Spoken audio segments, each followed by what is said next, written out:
எனக்கு அழகு இல்லை, எனக்கு சூழ்நிலை சரியில்லை, நான் ஒரு நல்ல அம்மா அப்பாவுக்கு நான் பிறக்கலை, நான் வித்தியாசமாய் உண்டாக்கப்பட்டவன், நான் வேண்டாத ஒரு பொருளாக இந்த உலகத்திற்கு நான் வந்தேன் அப்படின்னு நம்மை குறித்து, நம்முடைய தோற்றத்தை குறித்து, நம்முடைய வாழ்க்கையை குறித்து நம்ம ரொம்ப நெகட்டிவாக எதிர்மறையாய் ஒரு தாழ்வு மனப்பான்மையோடு இருக்கிறதை ஆண்டவர் ஒரு காலத்திலும் விரும்புவதே இல்லை.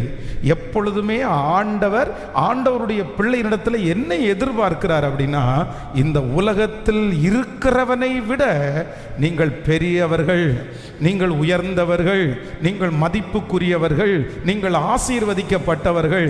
ஏன் அப்படின்னா, உலகத்தில் இருக்கிறவனை விட எனக்குள்ளே இருக்கிற இயேசு பெரியவர். இயேசு பெரியவர். ஆண்டவருடைய இரத்தத்தினால் கழுவப்பட்டு